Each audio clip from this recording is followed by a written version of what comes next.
and that I can not only expect other people to be there for me when I need them or, you know, help, but to turn it the other way around so I can be of some help to other beings.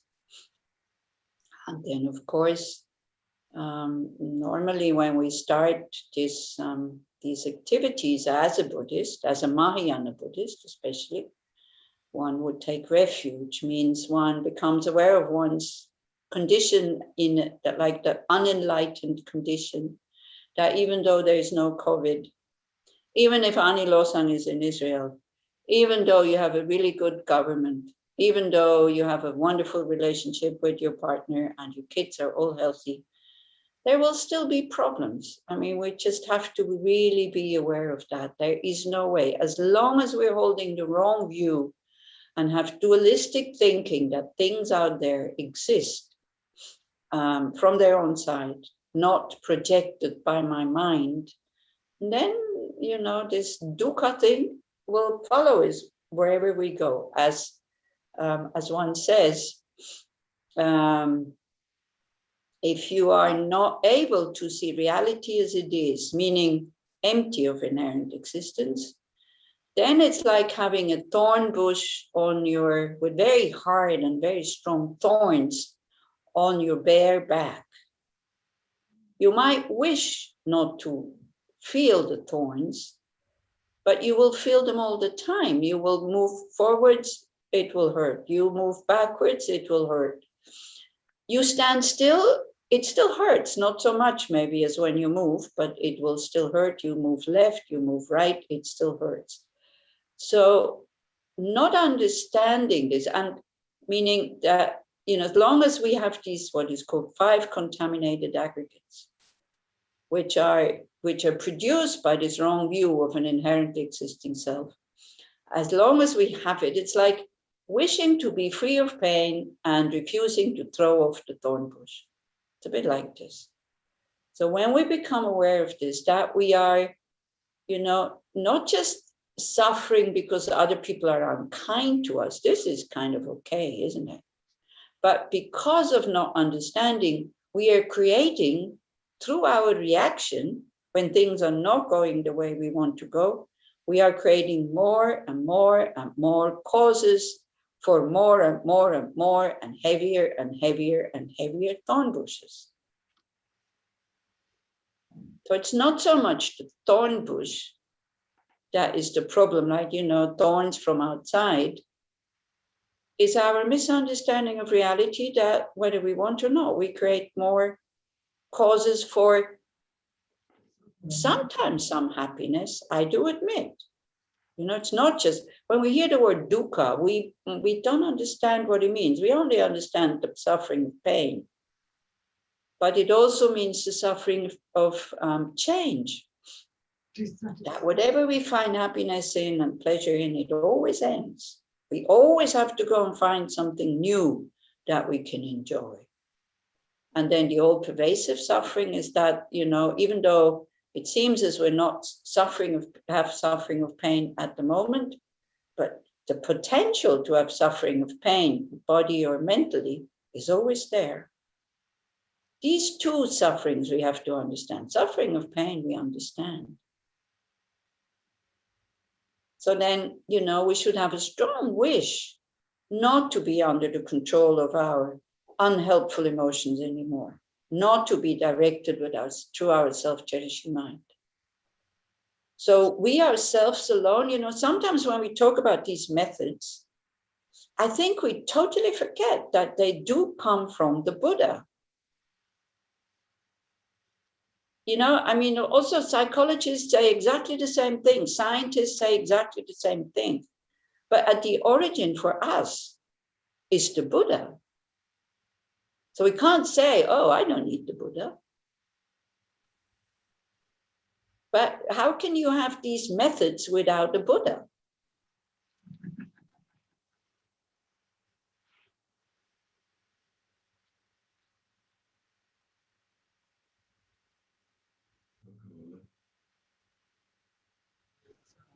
Yeah, but a Zen practitioner will tell you, if you see the Buddha, kill him.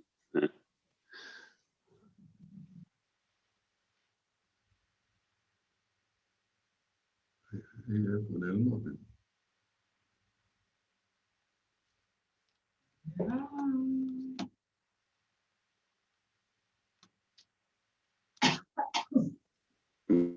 מעני התחפפה.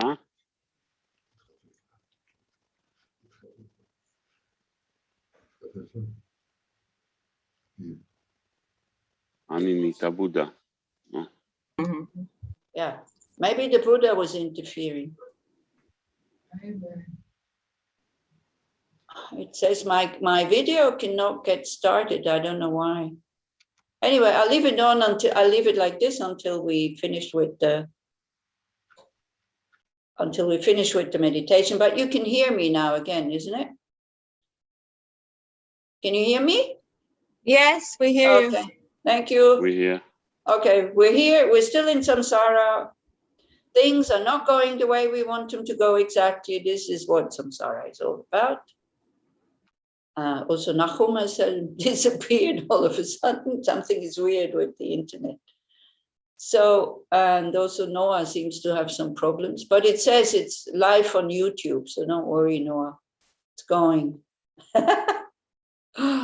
Yeah. Anyway, so then, this kind of, the trust of these methods of the Buddha. And, of course, taking science, taking psychology, taking all of it, but sometimes still to remember, hey, these methods come from the Buddha, who studied his own mind 2,500 years ago, wanted to be free of dukkha and found the causes, eliminated the causes, and now gives us this path, these methods. And then, the other part of the motivation, why do I want to do this? Because I receive so much kindness through people doing their jobs properly, doing their work.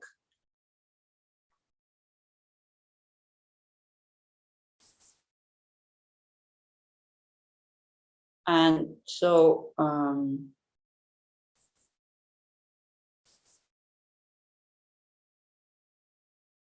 and this is why I want to repay that kindness.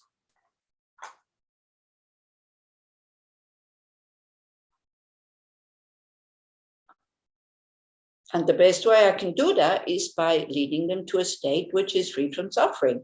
I can help them already now. This is true. I can give them advice. I can give them money if they need money. I can be kind to them and all this. But same as us, they're still in samsara.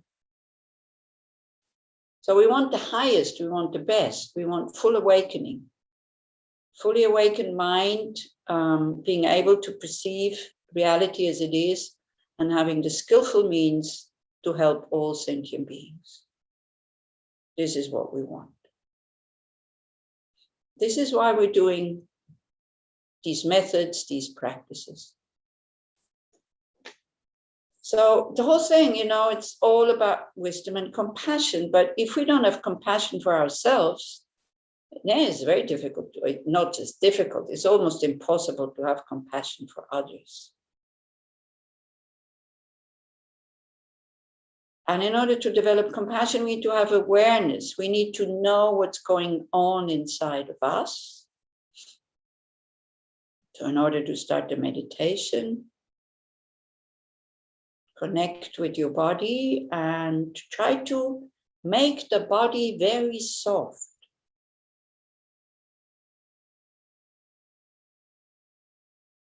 Soften your mind, like not wanting anything. Just being here, just being open, just being aware. Make the body with a straight back, but very soft, open, spacious. You can use your breath in order to do that by breathing out, you just think you make a lot of space. Nothing that is tense or closed with each out breath.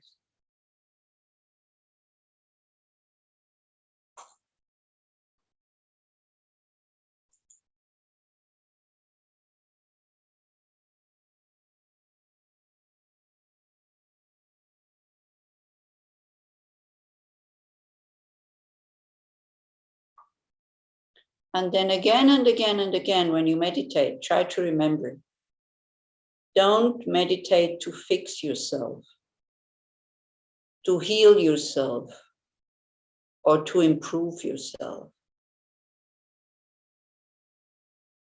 Rather do it as an act of love, of deep, warm friendship with yourself. So try to feel yourself the way you feel for your best friend. Wishing that best friend only well, or for your child, might be even better.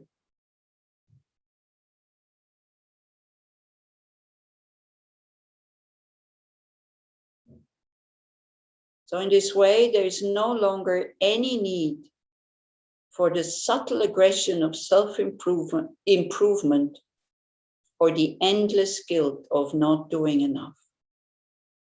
So you personally, it might not apply to you, but from the discussions we had in this group, I can see that it does apply to some people.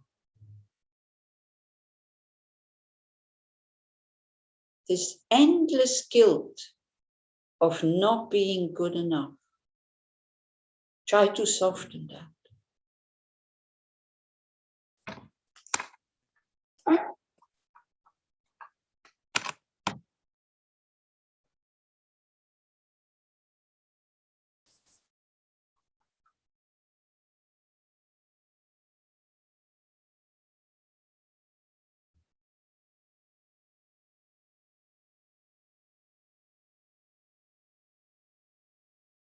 And if we can do that, it offers the possibility to end this ceaseless round of trying so hard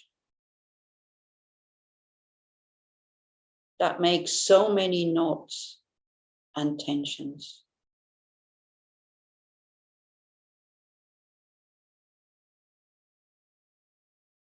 So whenever you sit down to meditate or even to study the Dharma, see it as an act of love towards yourself, and only then towards others.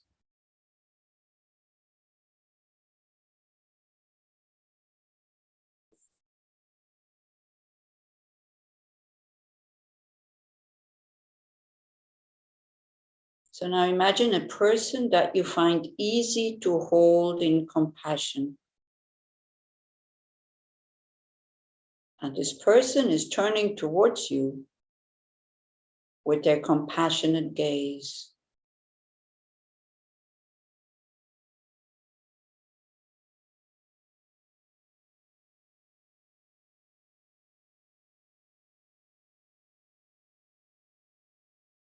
So first connect with that felt sense of compassion you have for them.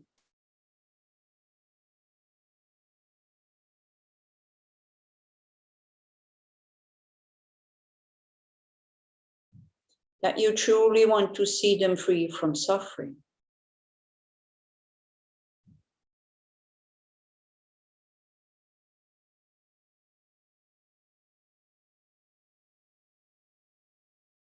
And we can use some phrases or some words so that we can experience the compassion in our hearts.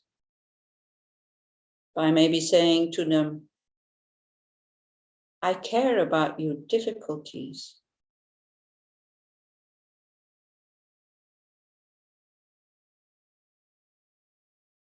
Or may you be free from suffering. May you be protected from physical and mental harm. May you be at peace, free from fear.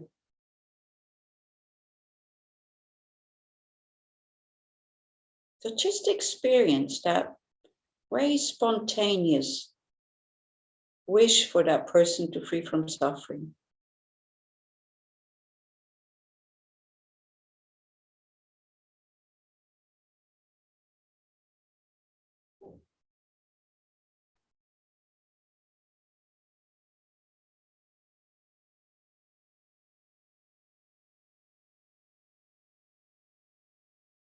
And then you imagine that the same person is now acknowledging what is hard for you.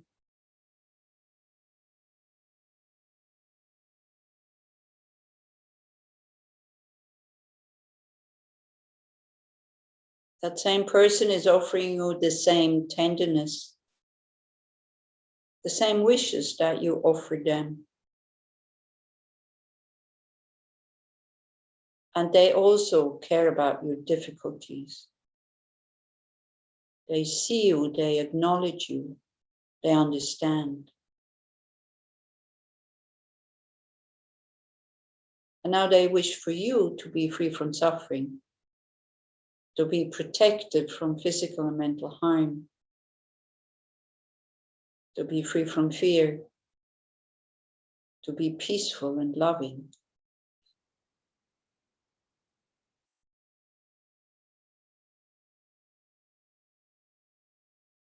And allow their compassion to touch your heart.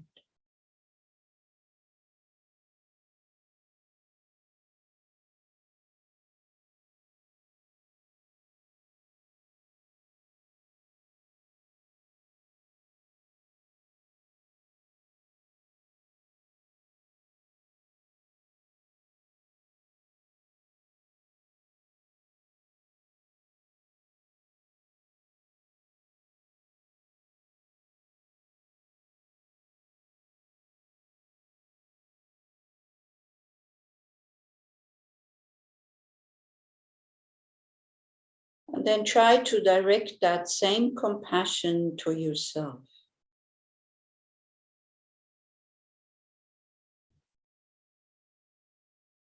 By saying to yourself, I care about my difficulties.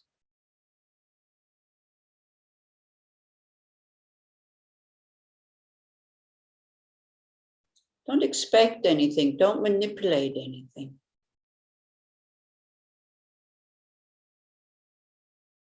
Just gently hold whatever is arising.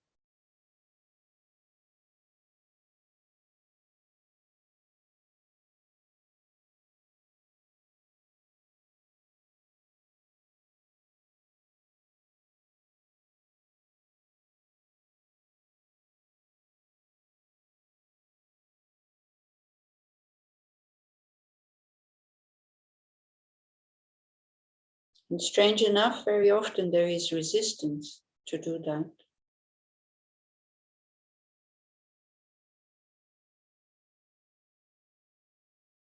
And we may find that what arises is what gets in the way for each of us.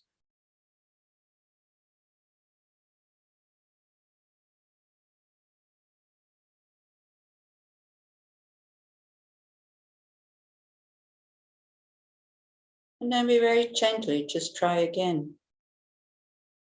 I care about my difficulties. May I be held in compassion. May my heart be at peace, open, courageous.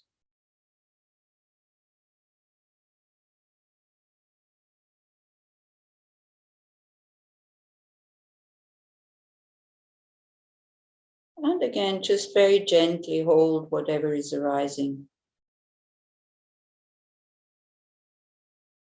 What we're doing here is just planting seeds of compassion.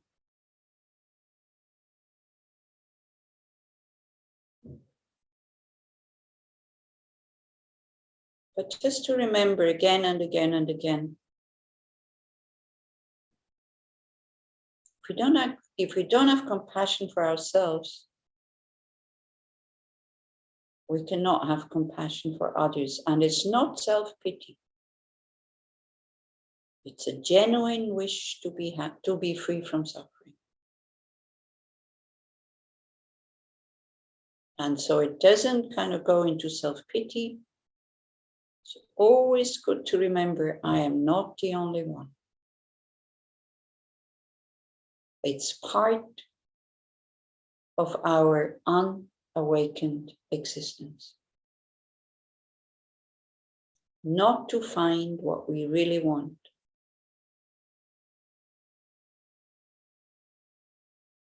To have what we don't want.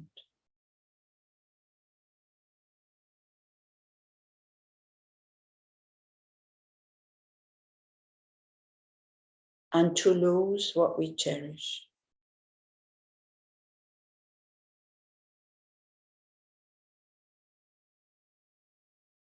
I am not the only one.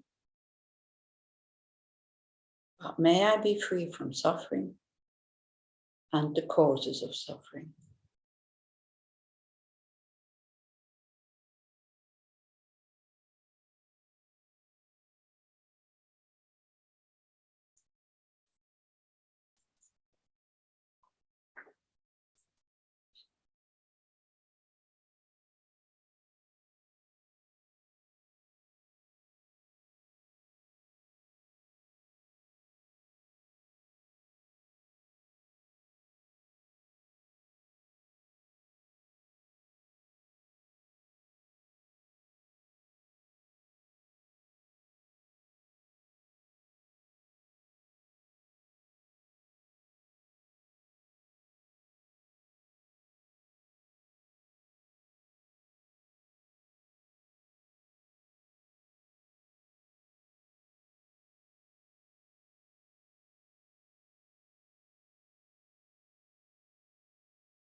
Okay.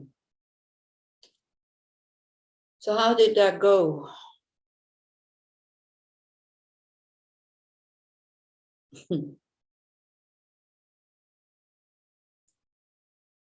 Strange, isn't it, that it can be so difficult to feel compassion for ourselves. I don't know what we are afraid of. I really don't. So then that's why we need somebody else first, where compassion comes quite easy in order to have it for ourselves also. But it's necessary to do that again and again and again and again so that we can cultivate it. And you're not indulging in, I want and I need and, first I have to look after myself before I can look after others. This is true, but we should do this out of compassion, not out of self-cherishing. That's why. So you see, this is why to do these reflections is so important, because we can talk about something and then we think it's the same thing, but it's absolutely not the same thing. But you're the only one who can experience what the difference is, whether it is self-pity and self-cherishing, or whether it's really kind of compassion. Because compassion is a mind who really understands on a very, very deep level that the suffering has causes and that it can end. Only then it's compassion. Otherwise, it's kind of, wanting to be free from suffering, but then mindlessly creating the causes again and again and again and again. We do create the causes again and again and again because of our tendencies, but it's not mindlessly because we know we are recreating the causes. That makes a huge difference. See, many, many people kind of create more and more and more causes for suffering, but they're not aware of it, that they are creating causes for their own suffering. They just do it. Whereas if you are a Dharma practitioner, I mean, I'm talking about me, okay? I do know that I'm creating the causes of suffering by thinking in such a way or by saying something in such a way. And not with the body. I think the body is okay. The body is not creating any negative karma, but speech and mind. But I'm aware of it and I'm not happy about it. And, I'm not suppressing anything and don't feel bad about myself and all this. But I also know that I want to be able, with the practice and as I go along, to be able to react differently. And as we discussed last time, when we had these verses when it said, well, if we harm sentient beings, or if we're not patient with them or whatever, the Buddhas will not be happy about this. And then Nahum said, well, I don't need the Buddhas, I don't need to make the Buddhas happy. And I was thinking about, like, for quite a while, and I was thinking, it's like, but if you know that what you're doing is making somebody that you appreciate very much happy, it increases your joy in reacting in the same way. So it's just another skillful mean. because this is what is lacking for many, many, many Westerners. I don't know about you, you can judge this yourself, but we are, we're so serious in our Dharma practice very often. We're so harsh to ourselves. We're so tense. We don't have joy. I mean, when I say we, again, if you think that you are having joy, then by all means, I'm very happy. And also, I think I have joy. But I only have joy in my practice when I do with others, by the way. When I do it alone, I feel something is lacking. This is why for me, Sangha is very, very important. And I don't have to be the one leading or teaching or whatever. But when I do things with others in a group, I have much more joy and I'm much more enthusiasm. Yeah, so why this is, I don't know, but also I don't need to know exactly why this is. I just experience that this is the way it is. Yeah. So this is why, these verses, when we harm others, it doesn't please the Buddhas. It can be very, very helpful. Or when we, to know that, oh, I have refrained from saying this nasty word, or I didn't act in such a way. I wanted to, instinctively, I wanted to say it, or I wanted to act like this, but I didn't. And then to think, the Buddhas will be happy about this. I mean, this really helps me. The same way, when somebody gives you advice, and maybe it's not so easy to follow the advice, but you do follow the advice, and the person that you appreciate that gave you this advice is very happy. It also makes you happy, doesn't it? We like to make other people happy, isn't it? Yeah. So but what I find in life that I do, in the end of the day, I'm trying to do what the Buddha taught us, and I feel a lot of happiness because of that. Mm-hmm. And I'm grateful. And I think I feel happiness not because it's good. I do it for the Buddha. It works. No, you're not doing it for the Buddha. You don't understand. Exactly. You are not doing it for the Buddha, but it makes you happy to know find that the Buddha is makes happy. Me happy. So what can I tell you? I can say something? Yeah, please. Okay. I can say only from my experience. You see, I take the Buddha like my father and my mother. Give them a lot of respect. So if I do something and somebody that I give him a lot of respect are happy, I'm very happy. Exactly. This is all there is. I'm very happy. And also it comes from the first thing that is the intention. I mean, what your intention? I mean, in doing good. Are your intention that you will feel better? I mean, only because of this you do it? Or the intention that the other guy or the other person or the other country or whatever will feel better? If you do it when you want to feel better, so the intention is not right, This right. The intention is right when you're doing it for the other person. When you're doing it, you feel by doing it, you feel all right, Exactly. Because to do good, you receive good. I mean, yeah, exactly. That's it. Yeah. So it's complicated, isn't it? Because, just knowing that helping others makes you feel good, or the Buddhas are happy and then you're happier because the Buddhas are happy. Just knowing it doesn't mean you do it because of that. That doesn't mean that this is your motivation, but it's good to know. Do you understand what I'm saying? So it's a bit complicated, this whole thing. And as Israel is saying, it's like, it's good to really experience it, especially when you have a guru also. Yeah. And, or, when Israel is saying somebody that you appreciate and respect so much, like mom and dad. So when, as a young person, you did something stupid, that harms you, or you harmed others and you at the same time, and your parents will be sad, this is also increasing the wish not to do it again because you don't want your parents to be sad. Yeah. Isn't it? It also, when, you know, when you respect your parents and you see that they are sad, it increases your sadness of having acted in a stupid way. I don't know. My parents were never there, so I'm not a good example. Okay, so then you can't. So maybe that's why it's hard for me. Maybe that's why you can't say. But Yeah. but you have other people that you appreciate, isn't it? Your teachers. A lot. Yeah, a lot. You know, the people who taught you how to do your profession. I mean, we forget them again and again and again. Just, do you ever think of the person that taught you how to read and write? I know the one who... Do you ever think of her or him? Yeah. I know especially the one that when I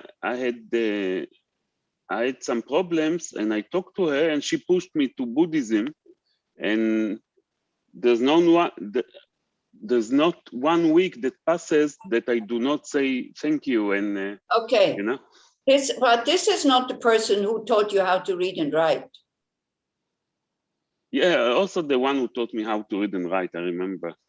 Yeah, you remember, but I'm not now that we're talking. Yeah, but I appreciate it. Yeah. I am asking, do you ever think of that person when you write something? No. Exactly, no. But imagine our life without that person. What it would be if we couldn't read and write. Yeah. And then, you know, when you meet this person, so you start to appreciate all these people in our life. And then when the person finds out, the one who taught you how to read and write, and when the person finds out that you're doing really well in your profession or in your life, she will be very happy.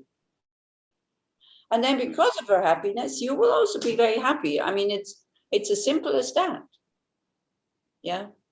But you are not successful because you want to make her happy, but still you are happy when you know that she's happy. Anila. Yeah.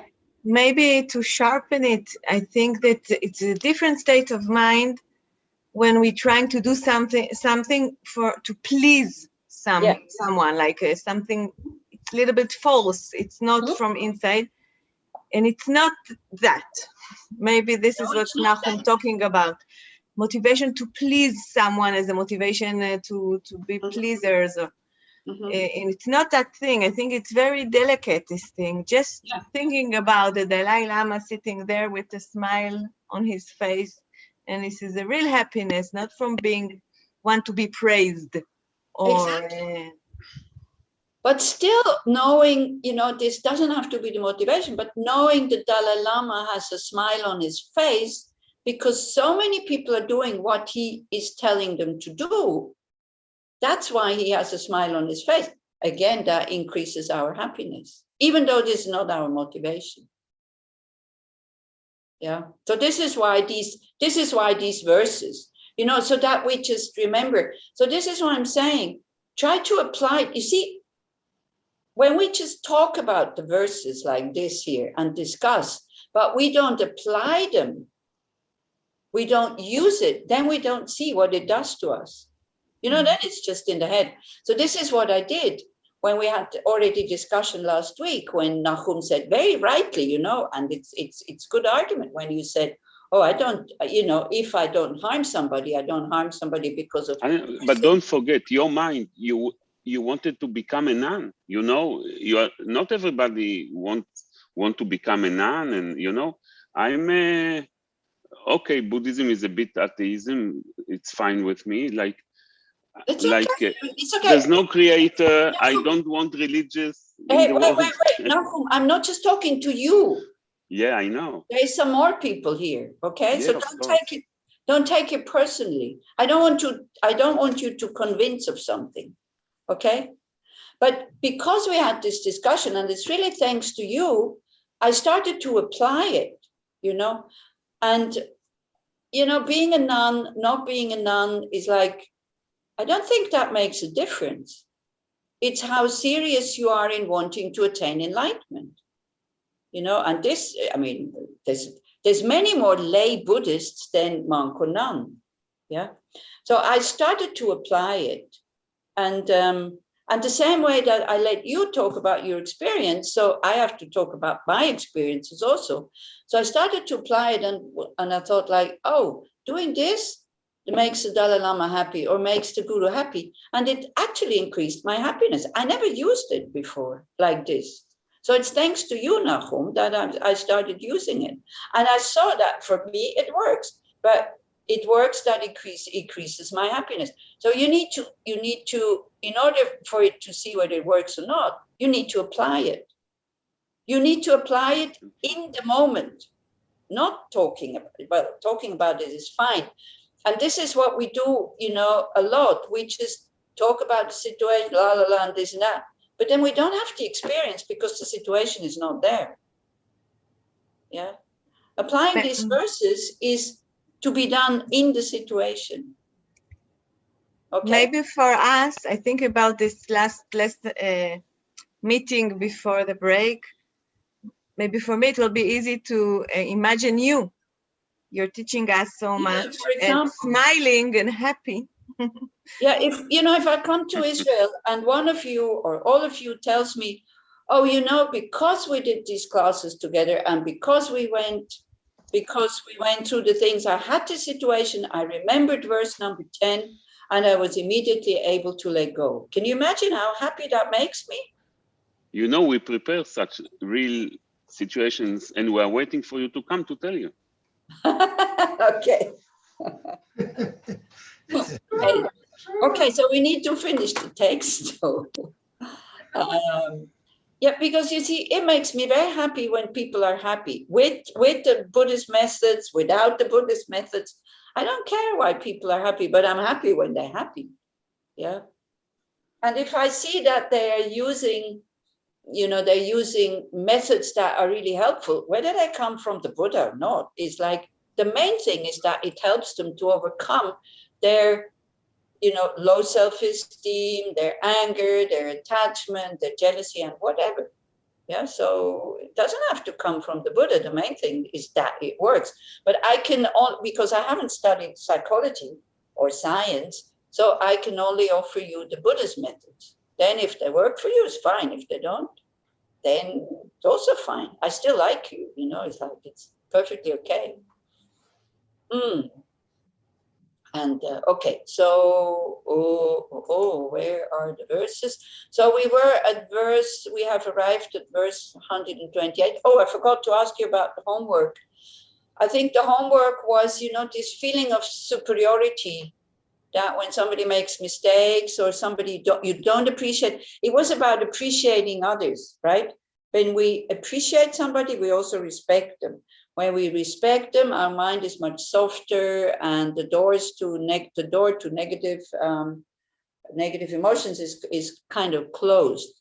So the homework was to fish out, you know, when we deal with others, not just thinking about them, but when we deal with them, to maybe when we feel a bit superior, that we can do better, to try to dissolve that feeling, because it's arrogance, and arrogance also creates negative karma. Did you remember? Me, I didn't remember. I only was looking at it before the class, and I thought, oh gosh, this is what I should have done. But I remember that I did feel superior 2 days ago. So at least that I remember backwards. Anybody did that?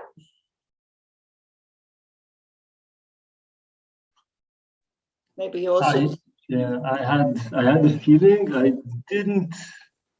I had someone I'm working with for the newspaper that I write for. Yeah. An editor. So I don't really appreciate how he edits. So I write something and then he edits it and it becomes worse. An editor is supposed to improve it. Anyway, worse from my point of view. Yeah. So I don't really appreciate him. And that's arrogance. That's when it causes a lot of suffering for me. Because I'm angry and I'm arrogant and I'm frustrated. I did manage because I spoke to someone who is his superior, like the higher editor. Yeah. And I did manage not to say anything negative about him. Okay. And I could express my appreciation because he has good qualities. He's not just okay. bad editor. So I could express good qualities in him. So this was okay. But the feeling inside is still that I don't appreciate him. Okay. When I talk to someone else, it's easier for me to be more like nicer, more positive. Yeah. But inside, I still feel this. Yeah, I know. It's so difficult, isn't it? You know, it's like easy to say, oh, just appreciate the person, to see the good qualities. And we're even able to say the good qualities, but blah. It's like when we look deep down, you know, this holding on to, but I don't really, blah, blah, blah. It's so strong, isn't it? Although we understand, you see, if we appreciate others, we ourselves, we feel much better. And it's much easier to work with them, you know, because I'm sure, you know, if I think about myself again here, it's like, I do appreciate people that have much less qualities than the person I don't appreciate. So I should be able to say, yeah, but look, you appreciate those. So how can you, but it's like, it takes a long, long time to change these habits. It really takes a long time, but just keeping at it and, you know, seeing the benefit of it and all this is okay. You know, he gets on my nerves, you know, it gets on your nerves. Yeah, it gets you on your nerves that you're not succeeding, or what is it? No, that just his presence gets on my nerves. He annoys me. Yeah. And then I find how he's lacking some qualities or not very intelligent. But the point is that there is some repulsion. I'm annoyed by his presence. I never met him. I mean, we just correspond on email. Yeah, and you know, when people get on our nerves, and who is the one who suffers is us, isn't it? So this is what we have to understand. They hold some power over us that we don't want them to hold this power. This is so frustrating. Yeah, isn't it? Anyway, so Israel? Yes. Look, each person have a good side and a bad side. Everybody. Yeah. Now definitely. And I sometimes make a exercise to myself, and I can see the bad side and the good side. And now it depends what I was looking for. Because if you see somebody suddenly, you don't know why, but you see the bad side and suddenly you see the good side. But when you change and you say, I don't like him, and why you don't like him? Because this and this and this, and then I said to myself, you know what? But he is good, the guy, and you know, straight away, all the feeling towards him change. Yeah. Yeah, it's another very good method, actually. And then it's like liberating, isn't it? I mean, then you feel so much more at ease. You feel that the Dharma works. Yeah. This is what you feel. And when you spoke yesterday before about joy, joy comes in this kind of moments. Exactly. That you see that what you teach, what the Buddha teach works. You know, exactly. In the street, you know, in the street. Yeah, I agree. That's what exactly these are the words. These moments are very important, that you put your awareness on these moments, because I also have these moments sometimes and I go, oh shit, this works, you know. when some negativities go. Yeah. Okay, great. So let's maybe continue with the verses. It's not many left. So here again is like, it's like examples, how we can not retaliate, how we are able to not retaliate. It says, for example, should some of the king's men, and sometimes in other translation you read, when a minister of the king, For example, should some of the king's men cause harm to many people, far-sighted men would not return the harm, even if they were able to do so. So it's about retaliation when you are harmed, you know, and then we have a feeling that we have a right to retaliate, which we, you know, maybe sometimes, you know, is kind of the common view, isn't it? When the other one is starting it, I have a right to retaliate, and the retaliation can give us some immediate comfort, actually, because not to do anything, and especially if other people see you, not to react in a nasty way and not to retaliate, they think you're a friar in Israel, isn't it? So, if I'm not strong enough to retaliate, I feel a victim. If I have the power and I do attack, I feel victim of my ego. Yeah, okay. But so, if I feel like I have enough power and I don't do anything, I rejoice. Exactly. So that's what we should do, because, you know, patience is not retaliating when you can't retaliate anyway. That's not practicing patience. It's not giving it back. So it's this argument when we know that somebody's harming us, but behind him is standing a very powerful person. We are not retaliating because we're afraid. Let's say, you know, we're young people, and then, you know, we know they have a very powerful father, and this guy is harming us, but we just go like, oh, you know, out of wisdom, not out of cowardice. You know, this would be totally wrong courage when somebody is hitting us and he has a big brother, let's say, you know, he has a very big brother and we hit back, and then we know, oh, now the brother's coming. So instead of feeling like the victim or like a coward, you should feel that this was very wise not to retaliate. Yeah. So who is the power behind the person that is harming us? Who is this powerful king? Yeah, like when it says here in the verse, does it say king? I don't know. Usually it says king. For example, some of the king's men. So who is the king? Karma? Yeah, exactly. The king is the law of cause and effect. And it's the king is always there, you know. The boomerang that we're throwing, even if it hits the person that has harmed us and we feel very happy about it, but it will come back and hit us like karma. So this is what will give us the power to think like this, the power not to feel like the victim when we don't retaliate, not to feel like a coward, and not to retaliate if we can retaliate, and to be very happy that we were able not to retaliate because we know it will come back. Does that make sense? Should, huh? But the next one, I think, the next few verses are going the same direction. For they see this man as not alone. So the one who is harmed, yeah, the one who is harmed sees that this one who harmed me is not alone, but are supported by the might of the king. Likewise, I should not underestimate weak beings who cause me little harm. You know, when we think, oh yeah, but you know, this guy, he has hit me.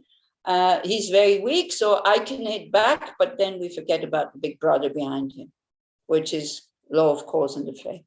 And then we get it back triple and double and triple. Yeah.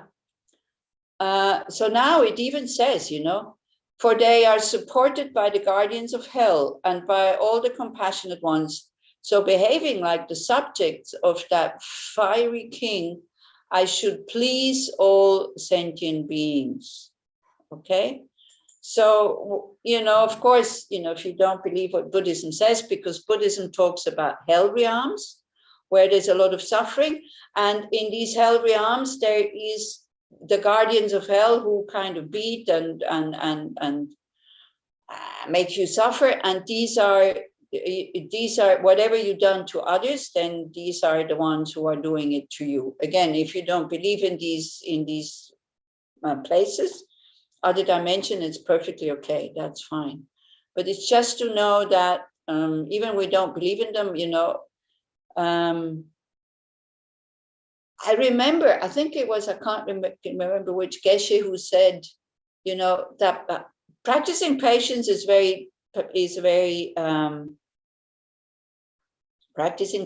is very beneficial, because your life doesn't become so expensive. And he was kind of giving us the experience because of the law, you know, your national law, because he said that's also the guardian of these weak people. Yeah. So because he said, if you are angry at somebody and you hit that person, that becomes very expensive. You know, so like, you know, the whole thing is coming back immediately, because you have to pay. You have to pay a fine, or you have to pay, you know, the doctor of that person or whatever. So it's all these arguments that we think that these people are weak and we can retaliate, but they have guardians around them. They have people or they have beings who protect them. So one is karma, and the other ones are the compassionate ones, or it's the law of your country. When you're out of anger, it's always about this, okay? When you out of anger act to somebody that has been done to you, and you harm the person, you know, somebody kind of maybe, you know, says something very unpleasant to you, and then you hit the person, and then the whole thing goes to court. I mean, who is going to pay? The one who said the unpleasant word, or the one who hit because of the unpleasant word? I don't think that, you know, the court will be very understanding when you say, yeah, but he told me that I'm a friar, so I showed him that I'm not a friar. You know, they would measure the punishment on the physical harm that has been caused, not on the harm by the words, I think. I don't know. I'm just assuming here, you know, I'm not sure. Okay. So now, but now again, you know, he takes again the king. So he says, we can be, or let's take the big brother, maybe it's more because we don't have kings. Let's take the big brother. So he says, even if such a big brother were to become angry at me, could he cause the pain of hell? Meaning, could he throw me into a lower state, which is the fruit I would have to experience by displeasing sentient beings? So displeasing sentient beings means harming them. You know, it doesn't mean that you have to kind of become a doormat for their every wish they want. And it's absolutely not saying that you should tolerate abuse, by the way. You know, that's not what it's saying. But the only thing that will throw you into a suffering state in your next life, now it's about next life, it's not about this life, because this life, maybe you can get away with it, yeah? But what will throw you into a lower state in next life is your karma that you created out of anger. So again, you know, if you don't believe in previous lives and in future lives, it's fine. You know, it's fine. I don't want to convince you that you have to believe in it. But Buddhism is talking about this, and I do believe in it. So, and I have to teach according to this, not according to, but you don't, for me, if you don't want to believe in it, this is fine. Just again, you know, Nahum, before I was a nun, when I was very young, still a child, I always believed in rebirth. And people around me, you know, Switzerland, only interested in material comfort and all this, they thought I was crazy. So when I heard about that, you know, that actually many people believe in future lives, then I felt kind of, I'm not the only one. So for me, it was, I didn't think I would become a Buddhist. I didn't think I would become a nun. All this was still very far away, nowhere in my mind. But I did believe in rebirth. So where does that come from? From a rebirth. Exactly. Most possible from a life or from many lives where I had heard it many, many, many times that it seemed to be the right view, you know. Now, I don't know if this is the right view, but I know that it helps me to deal with difficulties now and to be more careful what I'm doing. That helps me. But it doesn't have, it's not said that it helps everybody. Now, when we think about karma and actions and all this, for some people, it's absolutely not helpful to become a freer person because it makes them feel guilty and they're full of fear and all this. Then leave the law of cause and effect aside if that has the effect on you when you think about karma and future rebirths and all this, then leave it aside. Don't even think like this. Just see what it does to you when you act in a negative way right now, you know, and have some compassion for yourself to be driven by these negative attitudes or by these harmful attitudes. The view of, you know, it's not that, there's nothing that is really only totally true. As Israel was saying, you know, people have positive sides, people have negative sides. Yeah, in the law of cause and effect, it goes into the category of conventional truth, you know, dependent arising. It's not absolute truth. Absolute truth is only emptiness. Yeah. So again, you know, all these methods of the Buddha, if you find them helpful, apply them. If you don't find them helpful, forget about them. His Holiness is talking like this. So, and he means it. He doesn't say it so that, you know, when I said this at one point, somebody accused me and she said, well, you're only saying this in order to pull people to your side. So I said, no, I'm saying this because I mean it, you know. You find it useful, use it. You don't find it useful, leave it, leave it aside. But it's good to have many methods that we can try out. And then we see, well, this is useful, this other one's not useful. Okay. So this king or this big brother, you know, he can make me suffer in this life, yes, but he cannot throw me in a suffering state in my next life. The only thing that can throw me in a suffering state in my next life is my self-cherishing attitude. And the self-cherishing who manifests very often as our friend, you know, it will never be our friend. It will always be our enemy. Yeah. And again, you know, when we talk about self-cherishing, it's not so much a voice, because I think when we hear an inner voice, it's more wisdom than self-cherishing. The self-cherishing is this force that we have, or this energy that we have inside of us, that even though intellectually we know what we are about to do is not good, but the Shempa, you know, this push that it gives us, or the energy that makes us reach out or makes us say that word, that is the self-cherishing, that totally forgets what it does to the other person.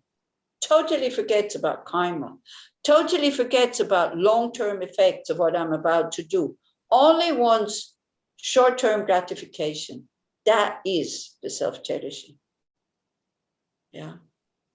But being kind to yourself, looking after yourself, protecting yourself, because you want to be of benefit to other sentient beings, that's not self-cherishing.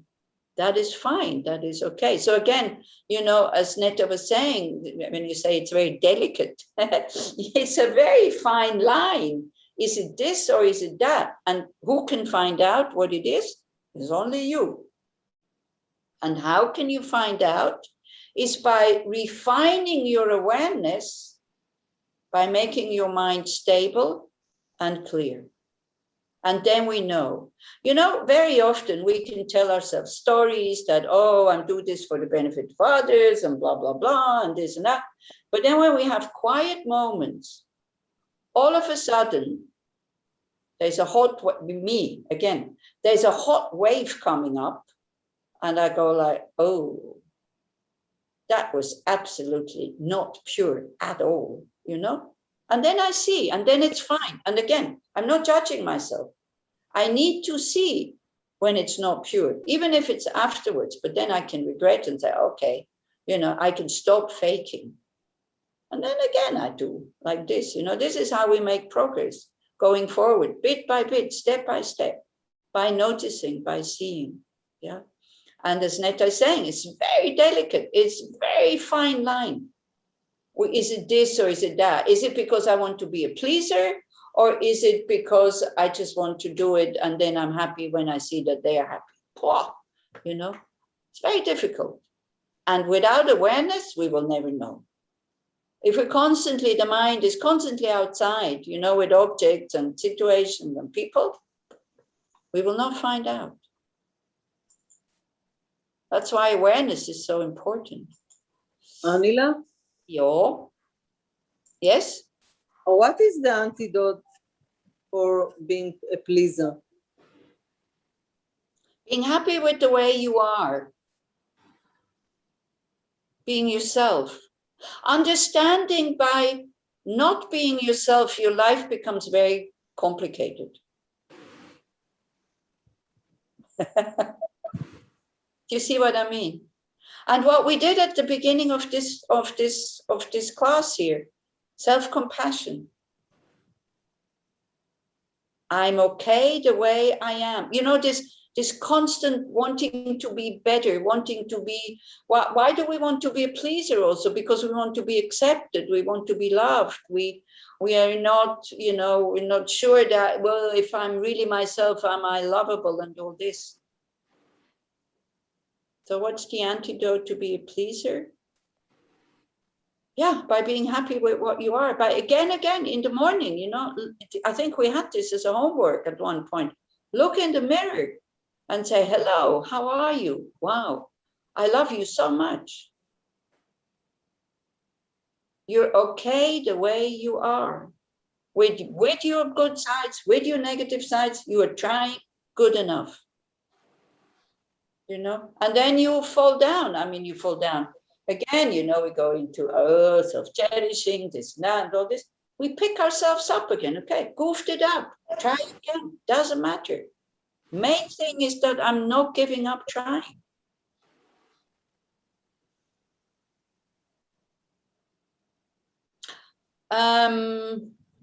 Another thing, a meditation I did when I had menopause. Gosh, I was so grumpy, you know, most of the time, and people didn't understand what was happening. It was really horrible. And so what I did, because then, you know, again, with this, when we make somebody happy, we are happier. But I made other people unhappy that I actually appreciate very much by being so grumpy. So what I did, I started isolating myself when I was in these states because I didn't want to hurt them. Yeah. So, and then I felt terrible. So then the meditations I did was I was kind of imagining people and putting them in the space in front of you that had been kind to me and that I liked, you know. And then also I started to understand that all these people, many people are sitting now in the space in front of me. Many of them are not Buddhists and practicing patience and, you know, going against the self-cherishing and all this. Then I thought, I can't be such a horrible person. Otherwise they wouldn't like me. And then also, you know, again, it kind of starts when you do these reflections when you are alone, and it starts to develop almost by itself, you know. So I had all these people in my imagination, of course, in the space in front of me, that had been kind to me. And the same as we did in the meditation, when somebody has compassion for you, it's very easy to have compassion for them, you know, because it's like some kind of exchange that goes on. So then I knew they had been kind to me. I wanted to be kind to them. Then I started to understand, but when you are depressed like this and in such a horrible mood, you know, you are going to hurt them. And all of a sudden, some kind of feeling responsible for their happiness came up. And then the depression kind of disappeared. For me, it was a very, very powerful meditation that let me go of because when you're depressed, your self-esteem is like very, very low, you know. Nobody likes me, nobody loves me. You know, I can't do anything, I'm no good, blah, blah, blah, this and that. You know that state of mind? Or am I the only one who had this? I don't have it anymore. So when I started to understand that this menopause played a big role in this. Yeah, so I knew it was impermanent. And after 2 years, it was kind of finished, the whole thing. I'm very happy. Anila, can you repeat the meditation that worked for you? Yeah. So when I was, because I was so grumpy, and I hurt other people with my being so harsh and so hard. You know, what I said sometimes was the truth, that, oh, you're constantly forgetting about this and you're this and that.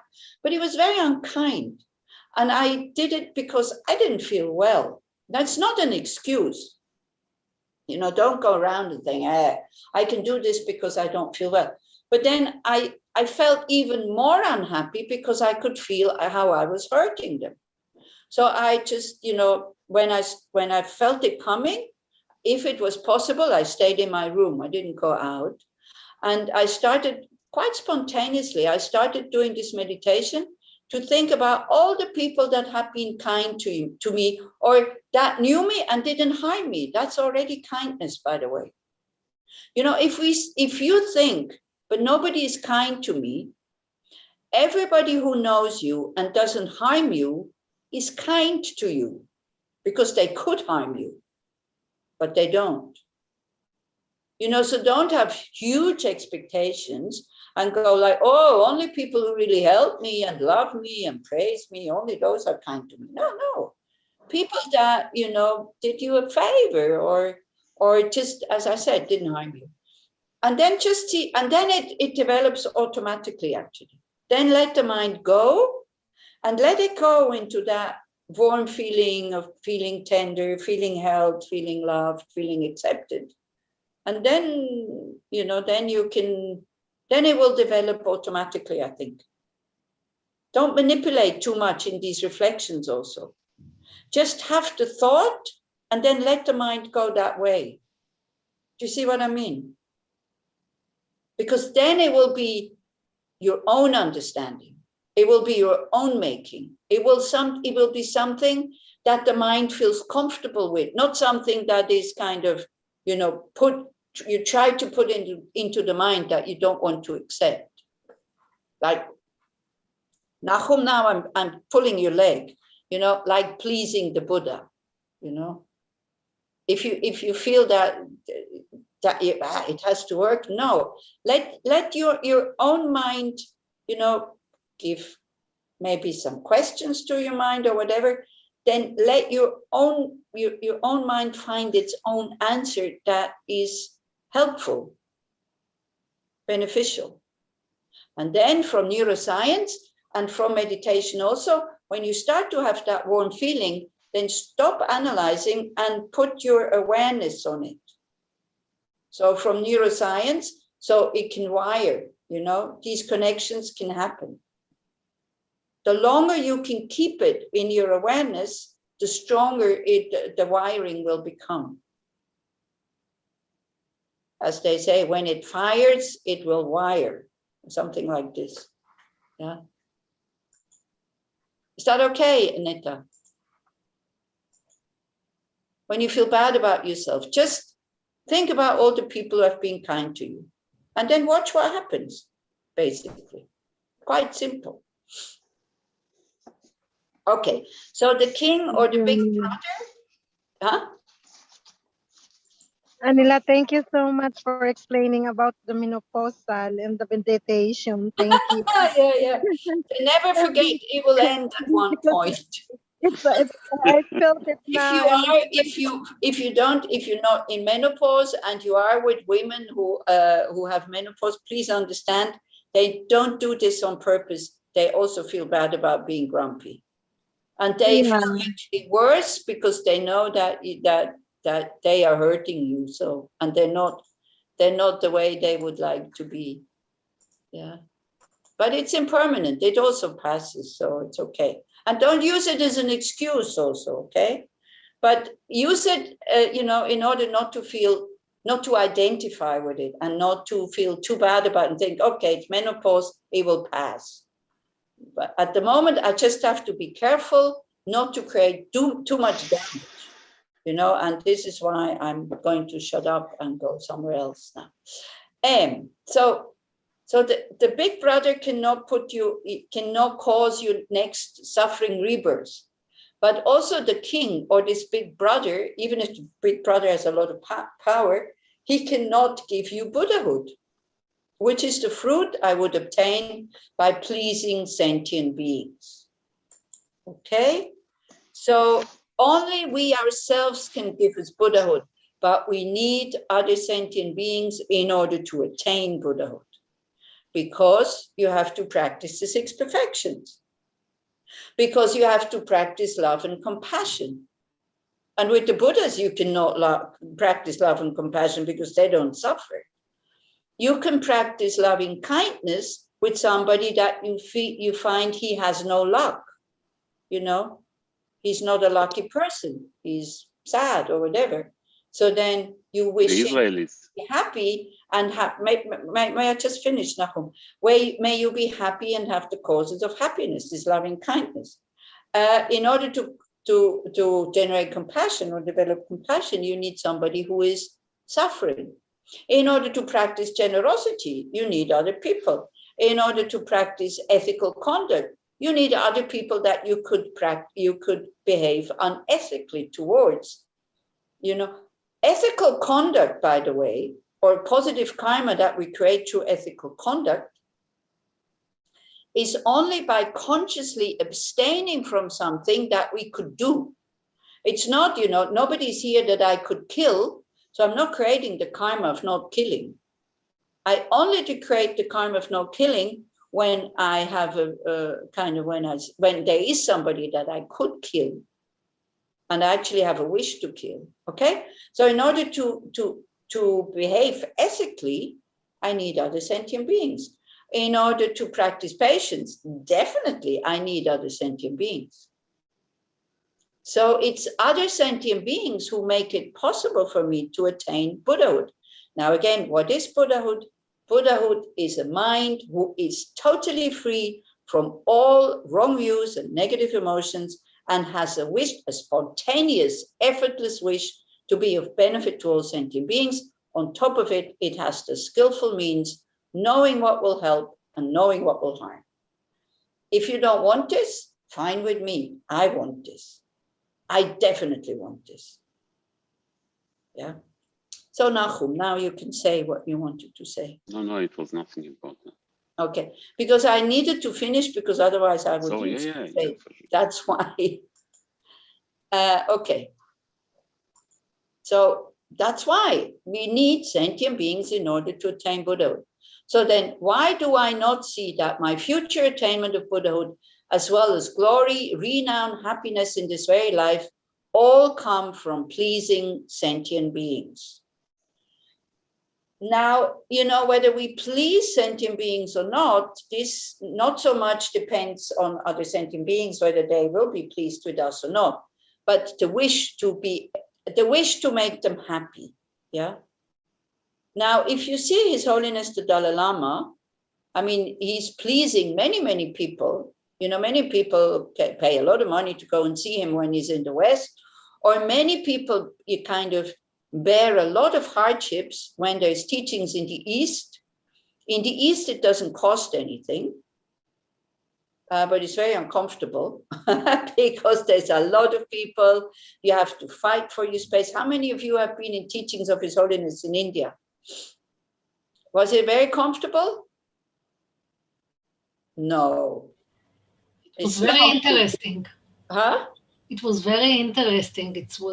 Yeah, it's interesting, but it's definitely not comfortable. You know, you're nervous. Will I find a space with this and that? People fighting for the spaces. If you're in Bulgaria, it is hot. It is dusty. You sit on the floor. The monks come running with their teapots, you know, and then you're enveloped in a cloud of dust, which is, you know, that people have been spitting on that dust. And the spit has dried up and you breathe it in. It's not comfortable. Whereas in the West, you go to an air-conditioned stadium with a ticket, which has a number.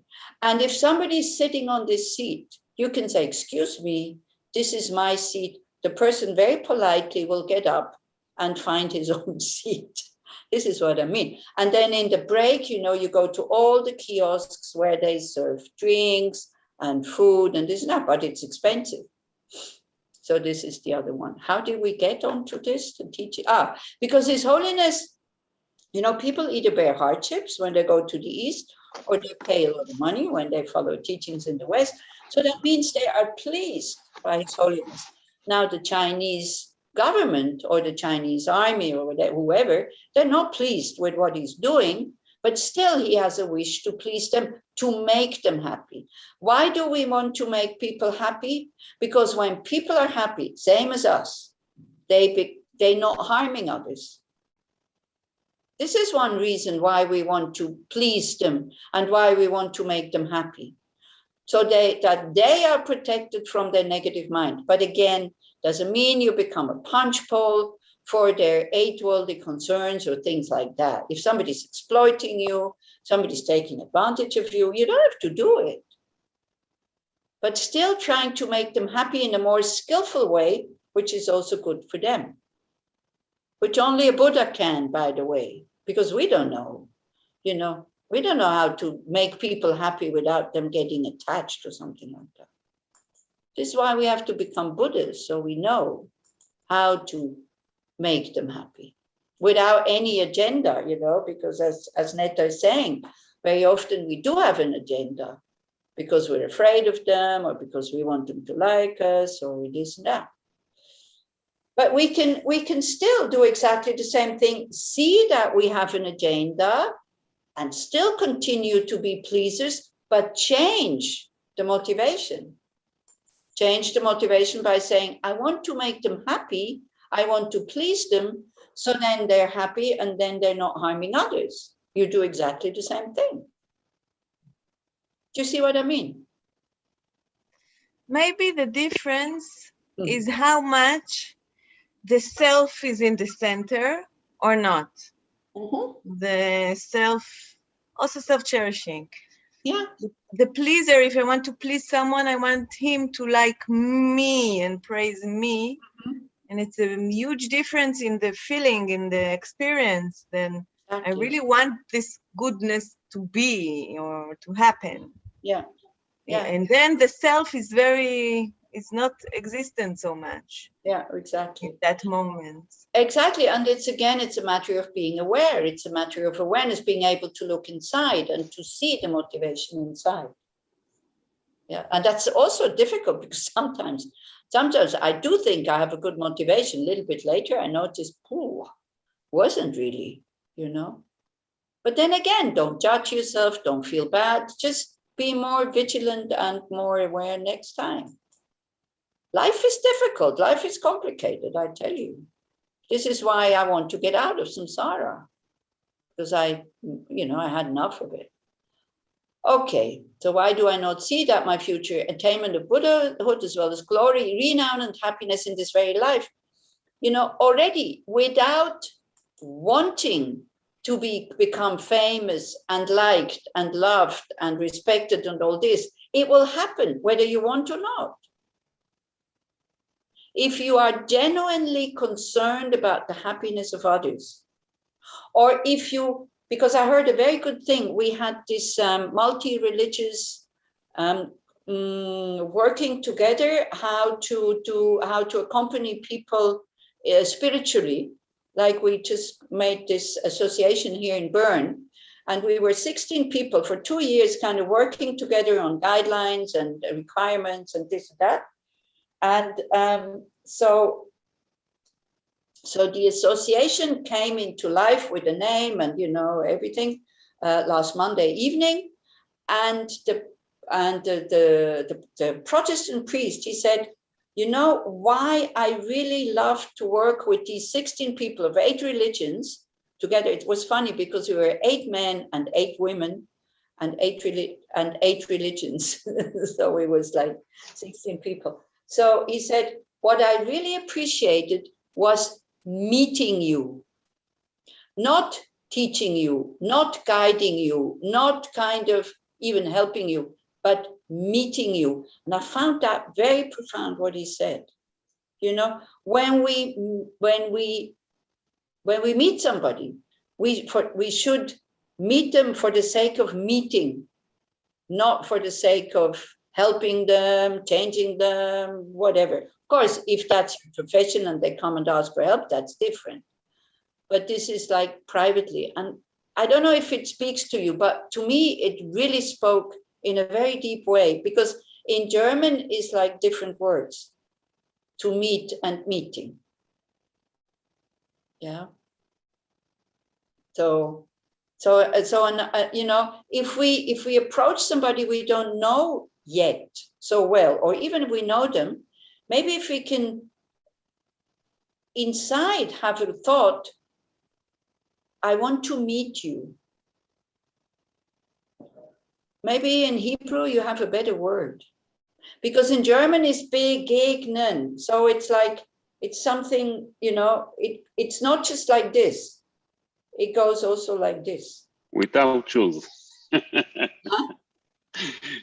You always speak about compassion in German, something without taking your shoes or something. I don't.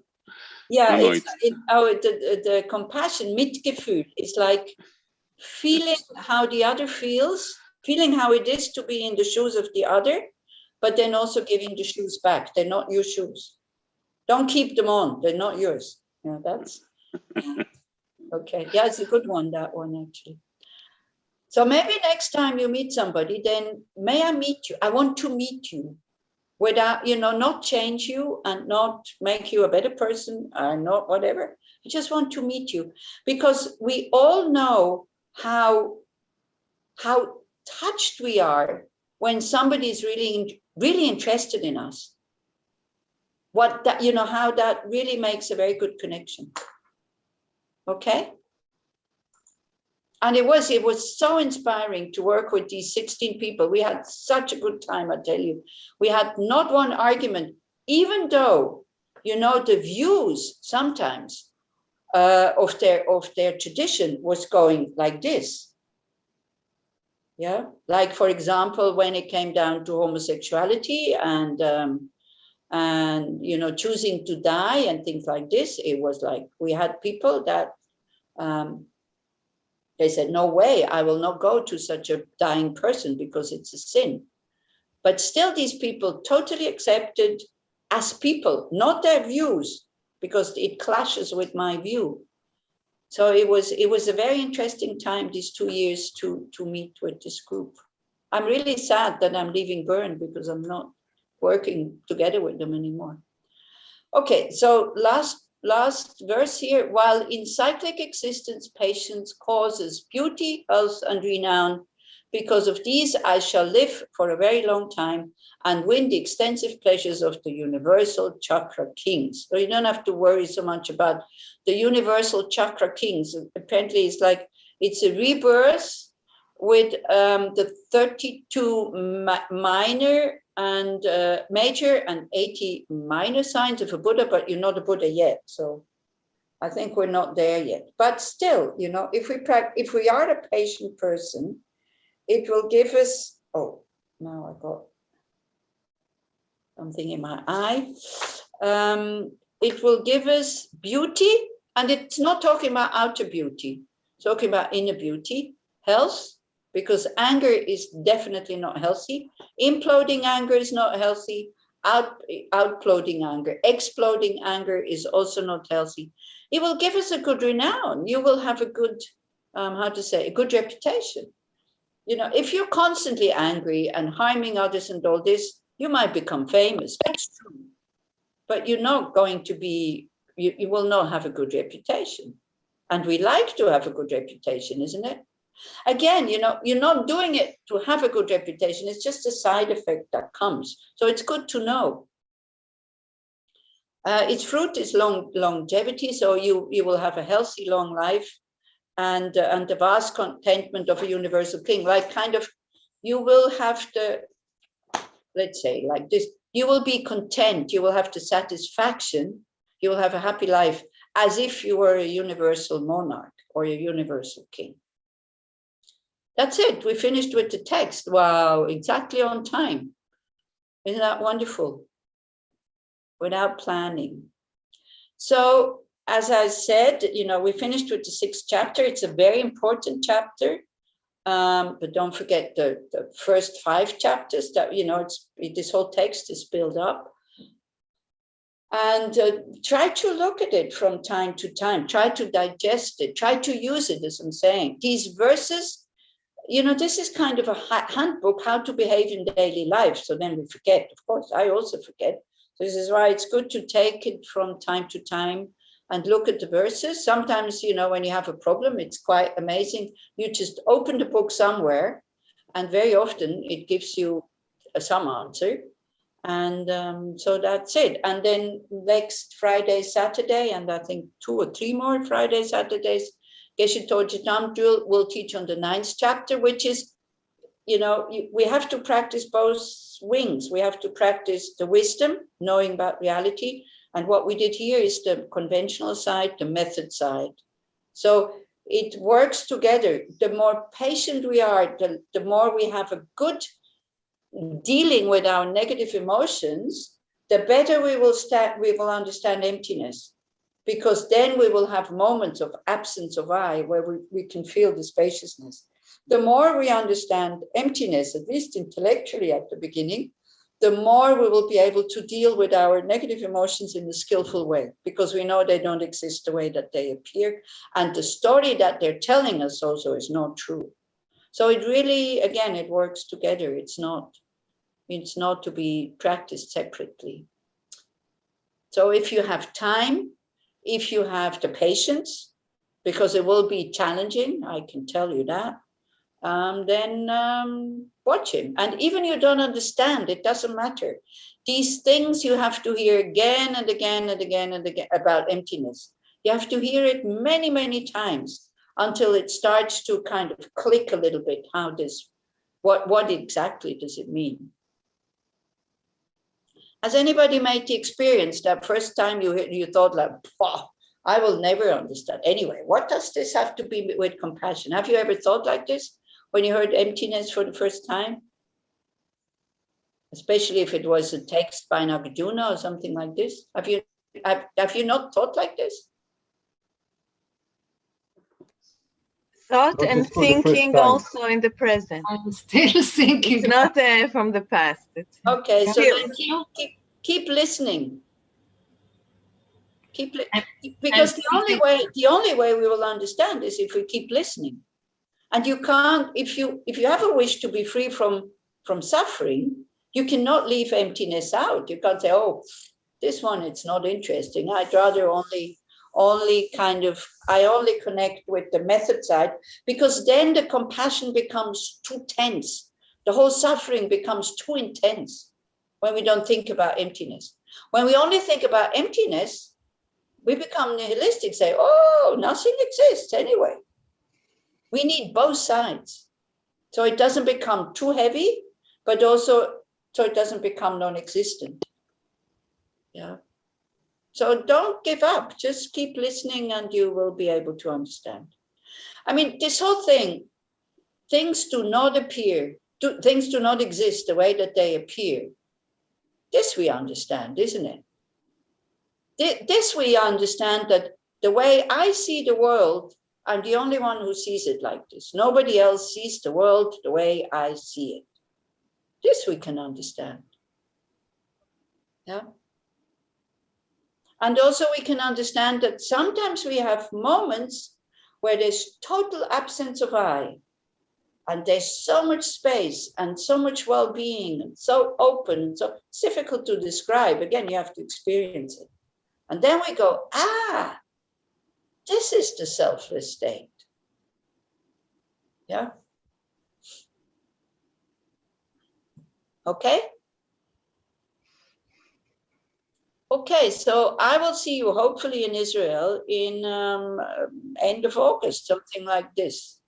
By the way, Swiss Airlines has just, they canceled the flight I had booked, which Ronnie and Leora Kenneth are very happy about, because out of consideration, I didn't book the flight that arrives at 3:30 in the morning, and I took the flight that arrives at 5 in the afternoon. But now this one, because probably not many people are flying, because again, it's not sure if one can go or not. So they canceled the flight, and now I do arrive at 3:30 in the morning. which for me is fine because there's no traffic. You know, the airport is fairly empty, and anybody who comes to pick me up, they have to get up early in the morning. That's true. But then there's a lot of emptiness after 3 in the morning. Huh? A lot of emptiness. Exactly. There is a lot of absence of cars. Not emptiness, not shunyata. There is an absence, a lacking of dependently arising cars. Yeah. It is also cooler. It's also cooler, right? Yes, many advantages. Exactly. You know? And it doesn't matter if you fly at night. It doesn't matter if you don't have a window seat. So you can sit anywhere. It doesn't matter. Yeah. Okay. So let's dedicate all the effort we have been making since more than a year in understanding these verses and applying them, you know, not just understanding them, but actually using them, applying them, training them. May it benefit us, you know, the ones who have done this, who have participated in these teachings, so that we understand the true nature of our existence, which is free of any inherent existence. There is a lack of inherent existence, yet still things exist as dependent arising. So that's why suffering has causes. This is why we can end the causes. So may we understand this very, very quickly so that we are able to live our values that we all have. We all value compassion, loving kindness, tolerance, peace, openness, generosity, all this. We all value this very, very, very, very much. So by understanding dependent arising and emptiness, may we be able to live these values very, very quickly, uninterruptedly, spontaneously, and effortlessly. So it becomes not just intellectually part of our nature, but it will become part of our being. And then be so inspiring to so many beings that they have a wish to develop their mind as well. We can show them how to do that. We can lead them to that state as well, if they want. If they don't want, we leave them alone.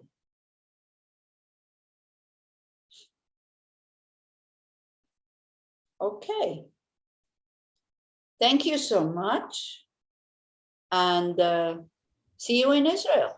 Anila, thank you so much. Okay. We have done something very, very, very good that we have you. Yeah. So close, רוצים so להתארגן many כשנפגוש years. את טני כשהיא מגיעה?